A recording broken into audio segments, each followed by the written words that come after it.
आप सबका धन्यवाद जो मुझे मौका मिला कि आज मैं परमेश्वर के वचनों में से कुछ आपके साथ डिस्कस कर सकूं। तो आज जो हमारा विषय है वो है प्रार्थना। जी, मेरी आवाज़ सबको आ रही है ना? हाँ जी। हाँ जी, हाँ जी। हाँ जी, हाँ जी। आज हम प्रार्थना के बारे में सीखेंगे क्योंकि प्रार्थना एक बहुत अभिन्न अंग है हर एक मसीह परिवार का। इसलिए जी, हम शुरू करते हैं प्रार्थना से। प्रार्थना क्या है? प्रार्थना परमेश्वर के साथ हमारी सीधी बातचीत है। हर एक व्यक्ति जो प्रभु यीशु मसीह पर विश्वास करता है, प्रार्थना द्वारा व्यक्तिगत रूप से परमेश्वर से बातचीत करता है और परमेश्वर की निकटता में आता है। केवल प्रार्थना द्वारा ही हम परमेश्वर के निकट जा सकते हैं। हम देखेंगे कि प्रार्थना के लिए हमारे जीवन में क्या-क्या तैयारियां होनी चाहिए और कौन-कौन से ऐसे पहलू हैं जो प्रार्थना से जुड़े हुए हैं। हम पहले पहलू से स्टार्ट करेंगे, वो है विश्वास। यूहन्ना 3:16 के अनुसार एक सच्ची और परमेश्वर को भाने वाली प्रार्थना केवल तभी हो सकती है यदि हम परमेश्वर पिता के इकलौते पुत्र प्रभु यीशु मसीह, जिसने हमारे पापों की क्षमा के लिए सूली पर अपने प्राण त्याग दिए और तीसरे दिन मृतकों में से जी उठा, इस पर पूर्ण विश्वास करते हुए और उसकी आज्ञाओं और वचनों में चलते रहें। परमेश्वर हमारे हमसे वचन द्वारा बातचीत करता है। वो सर्वशक्तिमान, सर्वव्यापक, सर्वज्ञानी सृष्टि करता है। परमेश्वर हर एक के मनों को जानता है। जब हम पूर्ण विश्वास से प्रभु यीशु मसीह के नाम से परमेश्वर से प्रार्थना करते हैं, तो वो प्रार्थना अवश्य सुनी जाती है। यूहन्ना 15:7 में वचन यूं कहता है कि यदि तुम मुझ में बने रहो और मेरे वचन तुम में बने रहें, तो जो चाहो मांगो वो तुम्हें दिया जाएगा। अब सवाल ये उठता है कि परमेश्वर से हम क्या मांगते हैं और जो कुछ हम मांगते हैं क्या वो हमें मिलता है? इसका उत्तर हमें याकूब की पुस्तक और उसके चौथे अध्याय की तीसरी आयत में मिलता है, जिसमें यूं लिखा गया है, तुम मांगते हो पर पाते नहीं, क्योंकि बुरे उद्देश्य से मांगते हो कि अपने भोग विलास में उड़ा दो। परमेश्वर के सम्मुख प्रार्थना में हमारा उद्देश्य बिल्कुल स्पष्ट होना चाहिए, क्योंकि परमेश्वर हमारी जरूरतों को जानता है कि हमें कब क्या चाहिए। जैसा जैसे अभी मेरे पास एक छोटी कार है और उससे मेरी सारी ज़रूरतें पूरी हो रही हैं। लेकिन फिर भी मैं एक बड़ी कार की इच्छा रखकर परमेश्वर से प्रार्थना करता हूँ, तो हो सकता है मेरी प्रार्थना ना सुनी जाए। पर जब मुझे बड़ी कार की आवश्यकता होगी, तब परमेश्वर मेरी ज़रूरतों को ध्यान में रखते हुए मेरी प्रार्थना अवश्य सुनेंगे। पहला यूहन्ना उसके 5वां अध्याय और 14th और 15th आयत में वचन इस प्रकार कहता है, और जो साहस हमें उसके सम्मुख होता है वो ये है कि यदि हम उसकी इच्छा के अनुसार कुछ मांगे तो वो हमारी सुनता है। यदि हम जानते हैं कि जो कुछ हम उससे मांगते हैं वो हमारी सुनता है, तो ये भी जानते हैं कि जो कुछ हमने उससे मांगा है वो हमें प्राप्त हो चुका है। अब हम दूसरा पहलू जो प्रार्थना से जुड़ा हुआ है वो है आराधना और उपासना। परमेश्वर की आराधना और उपासना।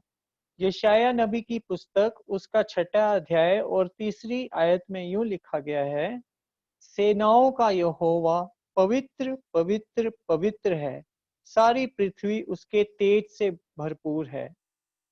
जब हम प्रार्थना में परमेश्वर की आराधना या उपासना करते हैं, तो सबसे पहला और ऊंचा स्थान प्रभु हमारे पिता परमेश्वर को देना है, ना कि इन बातों को कि हम कितना समय अच्छे और भलाई के कामों में व्यतीत करते हैं, दूसरे जरूरतमंदों की लोगों की सेवा करना और जरूरतों को पूरा करने में लगाते हैं, और तीसरा ये कि कितना समय हम आध्यात्मिक बातों को जानने में और उनको जांचने में व्यतीत करते हैं।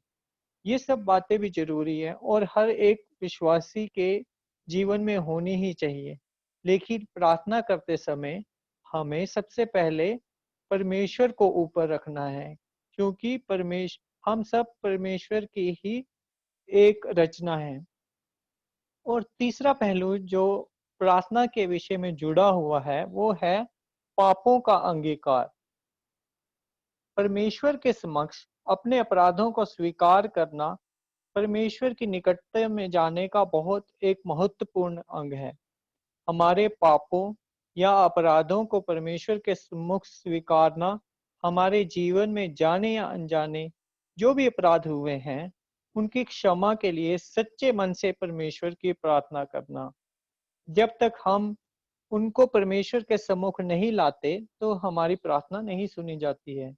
भजन संहिता उसका 66वां अध्याय भजन संहिता उसका 66वां अध्याय और उसकी 18वीं आयत में लिखा गया है, यदि मैं अपने हृदय में अधर्म संजोए रखता, तो प्रभु मेरी ना सुनता। और भजन संहिता के 32वें अध्याय और उसकी 5वीं आयत 32वां अध्याय और उसकी 5वीं आयत में भी लिखा है, मैंने तेरे सामने अपना पाप मान लिया और अपना अधर्म ना छिपाया। मैंने कहा, मैं अपने अपराध यहोवा के सामने स्वीकार करूंगा। तब तूने मेरे पाप के दोष को क्षमा कर दिया। जब हम परमेश्वर की पवित्र आत्मा के द्वारा अपने पापों को जान लेते हैं, तो हम पश्चाताप करते हैं और उन पापों को परमेश्वर के सामने अंगीकार करते हैं और उन पापों को प्रार्थना द्वारा अपने भीतर से बाहर निकालते हैं और परमेश्वर से क्षमा मांगते हैं। तब हम अपने आप को बिल्कुल हल्का और शांत महसूस करते हैं, क्योंकि जिस पाप के बोझ से हम दबे होते हैं, उस पाप से हमें छुटकारा मिल जाता है और हम शांति पाते हैं। ये शांति हमें पिता परमेश्वर की ओर से मिलती है। और जो अगला पहलू जो प्रार्थना के विषय में जुड़ा हुआ है, वो है स्तुति करना, परमेश्वर की प्रेज़ करना। भजन संहिता उसके 150वां अध्याय और उसकी दूसरी आयत में लिखा है, उसके पराक्रम के कारणों कामों के कारण उसकी स्तुति करो। उसके पराक्रम के कामों के कारण उसकी स्तुति करो। उसकी अनंत बड़ाई के अनुसार उसकी स्तुति करो। विश्वास, आराधना, पापों का अंगीकार, जब ये हमारे जीवन में आ जाते हैं, तो हमारी आत्मिक रूप से उन्नति होती है। परमेश्वर से हमारा संबंध और गहरा होता है। तब हम परमेश्वर के बड़े-बड़े पराक्रम और समर्थ के कामों के कारण उसकी स्तुति करते हैं और उसकी जय-जयकार करते हैं। और जो आखिरी पहलू जो प्रार्थना के विषय में जुड़ा हुआ है, वो है धन्यवाद। परमेश्वर पर विश्वास करने वाले लोग हर बात के लिए परमेश्वर पर निर्भर होते हैं। उनके पास हर बात के लिए परमेश्वर का धन्यवाद और बड़ाई करने का कारण होता है। हर आशीष के लिए वो परमेश्वर का धन्यवाद करते हैं। राजा दाऊद हमें हर बात के लिए परमेश्वर पर निर्भर रहता था और पहले इतिहास उसकी 29वां अध्याय और उसकी 11 से 13 आयत में दाऊद यहोवा का धन्यवाद और स्तुति और प्रार्थना करता है, जो इस तरह से है, हे यहोवा, महिमा, सामर्थ्य, गौरव और विजय एवं ऐश्वर्य तेरे ही हैं, क्योंकि आकाश और पृथ्वी की समस्त वस्तुएं तेरी ही हैं। हे यहोवा, राज्य तेरा ही है और तू ही सभी के ऊपर प्रधान एवं महान ठहरा है। धन एवं प्रतिष्ठा दोनों तुझी से प्राप्त होते हैं और तू सबों पर राज्य करता है और सामर्थ्य और पराक्रम तेरे ही हाथ में है और प्रत्येक को महान करना एवं सामर्थी बनाना तेरे ही हाथ में है। और इसलिए अब हे हमारे परमेश्वर, हम तेरा धन्यवाद करते हैं और महिमा युक्त नाम से तेरी हम स्तुति करते हैं। हमें हर बात के लिए परमेश्वर का पर निर्भर रहना चाहिए और हर बात के लिए परमेश्वर का धन्यवाद करते रहना चाहिए, जो कुछ भी जीवन में उसने हमें दिया है। अब ये तो थे प्रार्थना से जुड़े हुए पहलू, और अब हम ये देखेंगे कि प्रार्थना से हमारे जीवन में क्या प्रभाव पड़ता है। याकूब की पत्री उसका 5वां अध्याय और 16वीं आयत में वचन इस प्रकार बताता है कि धर्मी जन की प्रार्थना के प्रभाव से बहुत कुछ हो सकता है। प्रार्थना का प्रभाव केवल उन्हीं लोगों के जीवन पर नहीं पड़ता जो प्रार्थना करते हैं, अपितु उन लोगों के जीवन पर भी पड़ता है जिनके लिए धर्मी जन द्वारा प्रार्थना की जाती है। धर्मी जन की प्रार्थना कभी भी प्रभाव रहित नहीं होती। और अब हम प्रार्थना के प्रभाव देखेंगे। प्रार्थना प्रार्थना से जुड़ा जो पहला प्रभाव है, वो है कि प्रार्थना से हमें आत्मिक शक्ति मिलती है। भजन संहिता उसका 138वां अध्याय और 3री आयत में भजनकार इस प्रकार बताता है कि जब जब उसने प्रार्थना में यहोवा को पुकारा, तब तब यहोवा ने आत्मिक शक्ति से उसे भर दिया। और जो दूसरा प्रभाव प्रार्थना का हमारे जीवनों में पड़ता है, वो है भजन संहिता में हम देखेंगे 18वां अध्याय और उसकी 6ठी आयत के अनुसार, प्रार्थना करते प्रार्थना करने से हमें डर से मुक्ति मिलती है, और किसी भी प्रकार का भय और डर यदि हमारे अंदर है, तो प्रार्थना द्वारा हम उस भय या डर से मुक्त हो सकते हैं। तीसरा जो प्रार्थना का प्रभाव हमारे जीवनों में पड़ता है, वो है प्रार्थना से हमें मार्गदर्शन और संतुष्टि मिलती है। यशाया नबी की पुस्तक उसका 58 चैप्टर 58 9 से लेकर 11 में वचन इस प्रकार बताता है कि हम प्रार्थना के द्वारा परमेश्वर के संग जुड़े रहते हैं।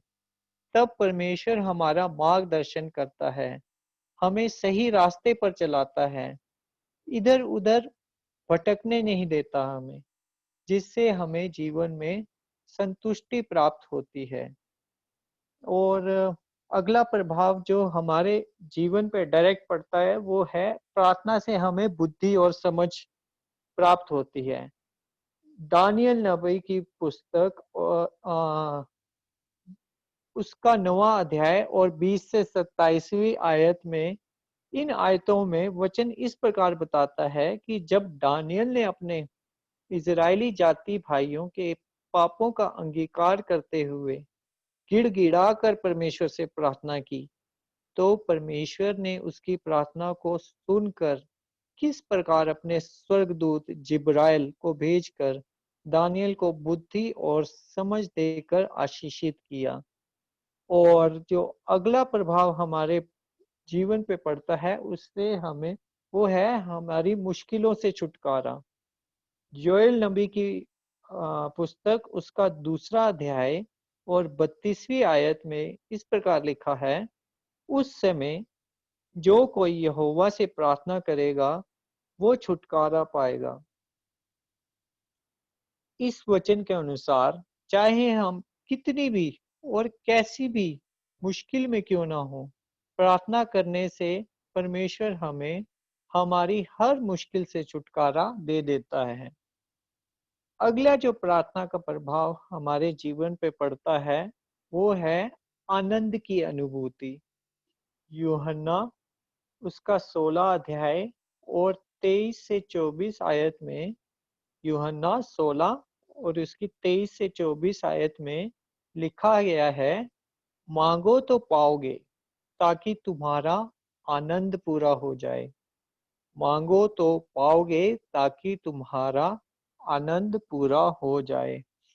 प्रार्थना करने से परमेश्वर हमें आनंद से भर देता है। हमें हर बात में आनंद की अनुभूति होती है। और जो अगला प्रभाव हमें हमारे जीवनों पे पड़ता है, वो है चिंताओं से मुक्ति। पहला पत्रस और उसका 5वां अध्याय और उसकी 7वीं आयत। पहला पत्रस उसका 5वां अध्याय और उसकी 7वीं आयत में यूं लिखा गया है कि अपनी सारी चिंता उसी पर डाल दो, क्योंकि उसको तुम्हारा ध्यान है। अपनी सारी चिंता उसी पर डाल दो, क्योंकि उसको तुम्हारा ध्यान है। परमेश्वर हमारी सब बातों को जानता है। वो हमारी चिंताओं को भी जानता है। जब हम अपनी चिंताओं के विषय में परमेश्वर से प्रार्थना करते हैं, तो परमेश्वर हमारी सारी चिंताओं से हमें मुक्त कर देता है। अगला प्रभाव जो प्रार्थना का हमारे जीवनों में पड़ता है, वो है प्रार्थना का हमें प्रतिफल मिलता है। जब हम अपने पिता परमेश्वर से सच्चे हृदय से प्रार्थना करते हैं, तो उसका प्रतिफल हमें जरूर मिलता है। मत्ती छठा अध्याय और उसकी छठी आयत। मत्ती छठा अध्याय और उसकी छठी आयत में वचन कहता है, परंतु जब तू प्रार्थना करे तो अपनी कोठरी में जा और द्वार बंद कर और अपने पिता से जो गुप्त में है प्रार्थना कर। तब तेरा पिता जो गुप्त में देखता है तुझे प्रतिफल देगा।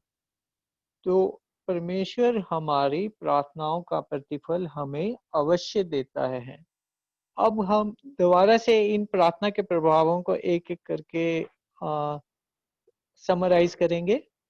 नंबर एक जो है वो है प्रार्थना से हमें आत्मिक शक्ति मिलती है। नंबर दो, प्रार्थना से हमें भय से मुक्ति मिलती है। नंबर तीन, प्रार्थना हमारा मार्गदर्शन करती है जीवन में और हमें संतुष्टि की अनुभूति होती है। नंबर चार, प्रार्थना से हमें बुद्धि और समझ प्राप्त होती है। नंबर पांच, प्रार्थना से हमें मुश्किलों से छुटकारा मिलता है। नंबर छह, प्रार्थना से हमें आनंद की अनुभूति होती है। नंबर सात, ये कि प्रार्थना से हमें हमारी सब चिंताओं से मुक्ति मिलती है।